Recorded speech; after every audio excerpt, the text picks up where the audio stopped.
অবশেষে বেতন বাড়ল চুক্তিভিত্তিক কর্মীদের। আপনারা এরকম একটা খবর তো দেখেই ফেলেছেন, ভোটের মুখে ভাতা বৃদ্ধির সিদ্ধান্ত রাজ্যের। কিন্তু আমি আপনাদেরকে দেখাবো পুরো অথেন্টিক নিউজ। আমি দেখাবো আপনাদেরকে অর্থ দপ্তরের অফিসিয়াল নোটিশ।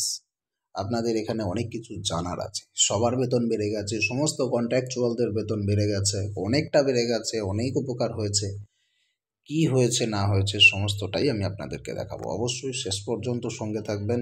আর আপনাদেরকে যে প্রশ্নটা করব সেটা কমেন্টে জানাবেন। খুব মন দিয়ে ভিডিওটা দেখবেন। সর্বপ্রথম আমি আপনাদেরকে এই নিউজটাই দেখাচ্ছি, যে নিউজে বলা হয়েছে ভোটের মুখে ভাতা বৃদ্ধির সিদ্ধান্ত রাজ্যের।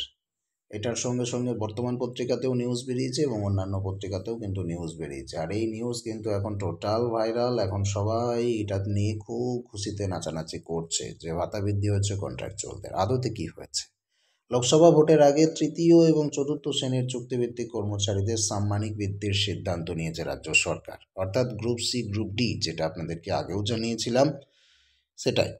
সাম্মানিক বাড়ানো হচ্ছে তথ্য প্রযুক্তিতে চুক্তিভিত্তিক সহায়ক কর্মীদেরও। আপনারা জানেন যে বাজেট বেরিয়েছে, পশ্চিমবঙ্গ রাজ্য সরকারের বাজেট 2024, তাতেও উল্লেখ করা আছে গ্রুপ সি, গ্রুপ ডিদের বেতন বাড়ানো হয়েছে, সিভিক ভলেন্টিয়ারদের বেতন বাড়ানো হয়েছে এবং তথ্য প্রযুক্তিতে অর্থাৎ আইটি ডিপার্টমেন্ট মানে যারা কম্পিউটারের ডাটা এন্ট্রি অপারেটরে কাজ করছে তাদেরও বেতন বাড়ানো হয়েছে। শুক্রবার রাজ্য বাজেটের ঘোষণায় থাকা 4% ডিএ বৃদ্ধির আদেশনামাও কিন্তু প্রকাশ করেছে। অর্থাৎ এগুলো বাজেটের নোটিফিকেশান। বাজেটে যেগুলো বলে দেওয়া হয়েছে সেগুলো অর্থ দপ্তর এবার নোটিশ আকারে প্রকাশ করেছে।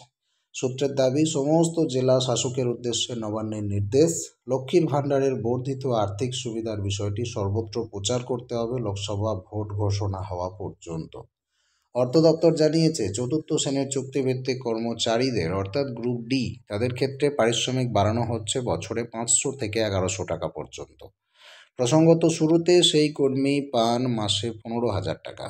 প্রতি 5 বছরে পারিশ্রমিক বেড়ে 20 বছরের পরে হতো 37,000 টাকা।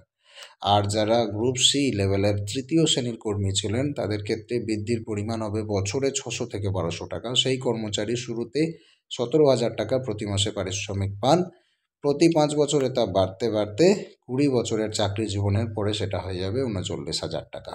পাশাপাশি তথ্য প্রযুক্তিতে চুক্তিভিত্তিক কর্মীদের যোগ্যতার 3টি মানদণ্ডেরই পারিশ্রমিক বাড়ানো হচ্ছে। একটি ক্ষেত্রে বছরে 900 থেকে 1300 টাকা, দ্বিতীয় ক্ষেত্রে বছরে 800 থেকে 1000 টাকা এবং তৃতীয় ক্ষেত্রে সেই বৃদ্ধির পরিমাণটা চলে যাচ্ছে 600 থেকে 800 টাকা। তবে আপনাদেরকে জানিয়ে রাখবো এটা কিন্তু লাগু হচ্ছে 1 মে থেকে এবং বাজেটে যা যা বলেছিল সমস্তটাই উল্লেখ করা আছে এই নিউজে। আদতে এই নিউজটা কতটা ঠিক আমি আপনাদেরকে চলুন অফিসিয়াল নোটিশ দেখাই।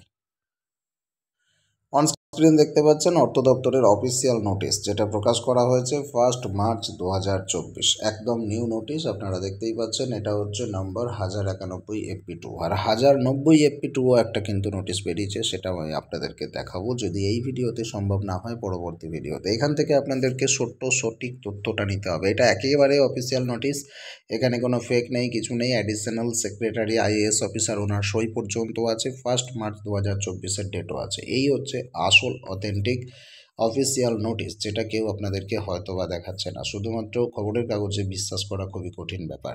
এইখানে আপনারা যেটা দেখতে পাচ্ছেন, আপনাদেরকে বলে রাখি 1-2 করে এখানে বলে দেওয়া আছে যারা এই ক্যাটাগরিভুক্ত অর্থাৎ 9008 এপি ডেট 16/9/2011-তে যারা ইনক্লুডেড আছেন, যে সমস্ত কন্ট্রাকচুয়াল কর্মী তাদের ক্ষেত্রেই এই সুবিধাটা প্রযোজ্য।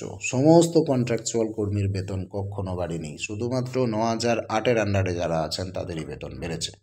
দর্শক, গ্রুপ ডি যারা তাদেরকে আমি দেখিয়ে দিচ্ছি কি সুবিধা তারা পাচ্ছে। প্রথমে শুরুতে ইনিশিয়াল এঙ্গেজমেন্টে তাদের হবে 15,000 আর অ্যানুয়াল এনহান্সমেন্ট হবে প্রতি বছর 500 টাকা করে বাড়বে। যদি 5 বছরের কমপ্লিট হয়ে যায় চাকরি, তাহলে শুরুতে থাকবে মোটামুটি রিমুনারেশন 19,000 টাকা, বছরে বাড়বে 600 টাকা করে। আর 10 বছরের পর থেকে বলছে 24,000 টাকা শুরুতে এবং 700 টাকা করে ইয়ারলি বাড়বে। 15 বছরের ক্ষেত্রে সেটা 30,000 এবং 900 টাকা করে ইয়ারলি বাড়বে। তার সঙ্গে 20 বছর হয়ে গেলে 37,000 1100 টাকা করে ইয়ারলি বাড়বে। এটা গ্রুপ ডির ক্ষেত্রে। গ্রুপ সির ক্ষেত্রে একটু বেশি,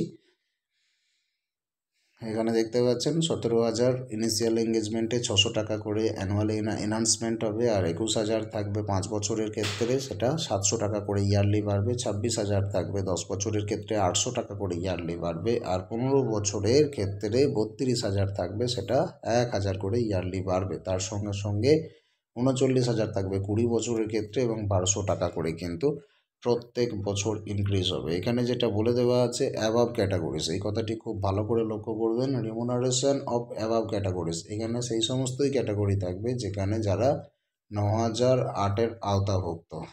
এই যে নোটিশটা দিয়েছিল অর্থ দপ্তর 9,008 FP2 16/9/2011, তার আওতাভুক্ত হলে তবেই আপনি এই সুবিধা পাবেন। প্রচুর কন্ট্রাকচুয়াল এর আওতাভুক্ত নয়, তারা বঞ্চিত, তাদের কিন্তু একটুও বেতন বাড়েনি, কোনো রকম সুবিধা হয়নি, না বাজেটে বেড়েছে, না এই নোটিশের মাধ্যমে পেরেছে। আপনাদেরকে জানিয়ে দিতে চাই অ্যানুয়াল এনহান্সমেন্ট অফ রিমুনারেশন যেটা বলা আছে, such contractual workers may be allowed in 1st July every year provided at least 6 months of satisfactory service. যদি 6 মাসের স্যাটিসফ্যাক্টরি না হয়, সার্ভিস যদি স্যাটিসফ্যাক্টরিলি 6 মাস না করে, তাহলে কিন্তু কোনো কিছুই গ্রাহ্য হবে না। আর এখানে বলে দেওয়া আছে ডেট, তার সঙ্গে সঙ্গে সমস্ত ডিটেলস দেওয়া আছে। যাদের বুঝতে অসুবিধা হচ্ছে তাদের জন্য বাংলায়, আপনারাও গুগল ট্রান্সলেটরের মাধ্যমে ট্রান্সলেট করে নিতে পারেন বাংলায়, যেটা অর্থ দপ্তরের নোটিশ 1091 FP2, তারিখ হাওড়া 1 মার্চ 2024। এখানে বলে দেওয়া আছে বিভিন্ন সরকারি নিযুক্ত নৈমিত্তিক বা চুক্তিভিত্তিক শ্রমিকদের পারিশ্রমিক বৃদ্ধির প্রশ্ন মেমো শর্তাবলী প্রতিষ্ঠা 9,008 FP, তারিখ 16/9/2011। গত কিছু সময় ধরে সরকারের সক্রিয় বিবেচনাধীন ছিল। শুধুমাত্র 9,008-এর আওতাভুক্ত ক্যাটাগরির কর্মীরাই এই সুযোগটা পাচ্ছেন। 5 বছর পূর্ণ হলে 15,000 থেকে 500 টাকা করে ইয়ারলি বাড়ছে গ্রুপ ডির ক্ষেত্রে, আর গ্রুপ ডির সর্বোচ্চ হচ্ছে মোটামুটি 37, বছরে বাড়বে 1100 করে। আপনারা দেখতে পাচ্ছেন গ্রুপ সির ক্ষেত্রে সর্বনিম্ন 17,000, সর্বোচ্চ 39,000, বাড়বে বছরে 1200 টাকা করে। এই হচ্ছে তথ্য। দর্শক, এই হচ্ছে 1091 FP2 এর নোটিশ, কিন্তু 1090 এর FP2 নোটিশটা কিন্তু আরও গুরুত্বপূর্ণ, যেটাও প্রকাশিত হয়েছে 1 মার্চ 2024। অবশ্যই সেই নোটিশে বুঝতে পারবেন আপনি যে ক্যাটাগরিভুক্ত সেই ক্যাটাগরির বেতন কতটা বাড়লো। আমি আপনাদেরকে দেখাবো এর পরের ভিডিওতে। অবশ্যই চোখ রাখতে হবে আপনাকে পরের ভিডিওতে, আর কমেন্ট করে জানাতে হবে অবশ্যই অফিসিয়াল নোটিফিকেশান দেখান।